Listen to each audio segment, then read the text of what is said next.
Chairman Tehreek Insaf Imran Khan نے tweet میں بتایا کہ ان کو جوتے دینے آنے والا ڈرائیور اپنے گاؤں سے گرفتار کر لیا گیا۔ اہل خانہ نے علاقے کے تمام پولیس اسٹیشنز جا کر دیکھ لیا مگر کہیں بھی ڈرائیور کی موجودگی کا پتہ نہیں چل سکا۔ فاشسٹ حکومت ہر روز فاشزم کی نئی حد چھو رہی ہے۔ اسلام آباد میں پیر اور منگل کو عام تعطیل کا اعلان ہونے کے بعد چیئرمین تحریک انصاف عمران خان کے کیسز 31 جولائی کے بجائے بدھ 1 اگست کو سنے جائیں گے۔ پاکستان تحریک انصاف کی کور کمیٹی کا اجلاس چیئرمین عمران خان کی زیر صدارت ہوا۔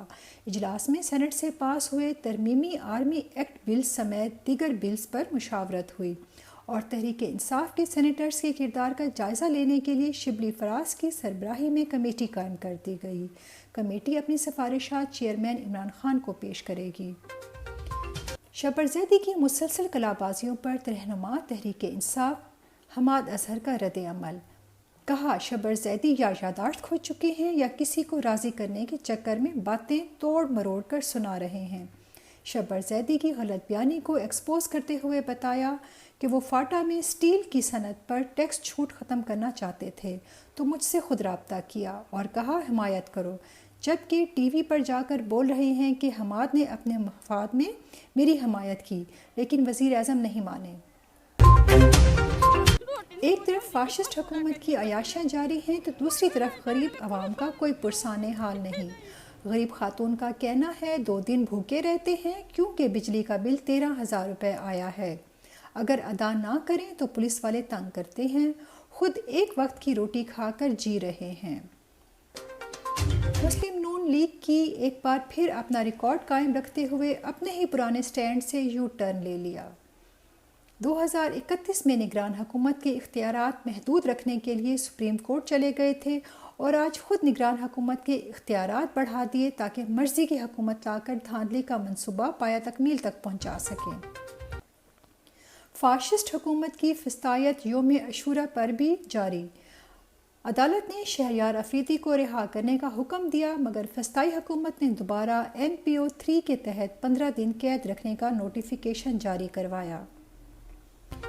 نون لیگ الیکشن سے کیوں بھاگ رہی ہے؟ اس کا ایک اور نمونہ پسرور میں نون لیگی کنونشن میں نظر آیا، جہاں غربت مہنگائی سے تنگ نون لیگی ورکرز نے حکومت اور اپنی لیڈرشپ کے خلاف نعرے بازی کی اور احتجاج ریکارڈ کروایا۔ کنونشن کے عہدیداران لائٹ بند کروا کر پچھلے دروازے سے بھاگ نکلے۔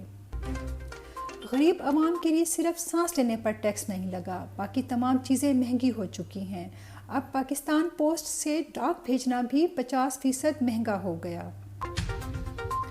کروڑوں اربوں کی دہاڑی کا منصوبہ خصوصی سرمایہ کاری سہولت کونسل SIFC تیار، نہ عدالت پوچھ سکے گی نہ کوئی ادارہ تحقیقات کر سکے گا۔ عرب ممالک 28 ارب ڈالر سے زائد کی سرمایہ کاری کریں گے۔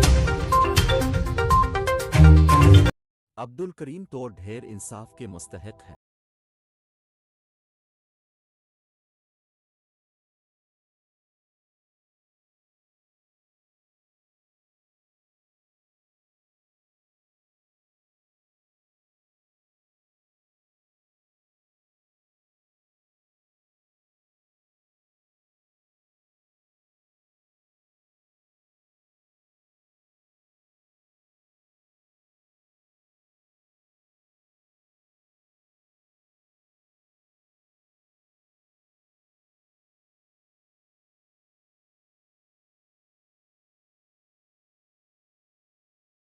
آواز اٹھائیں۔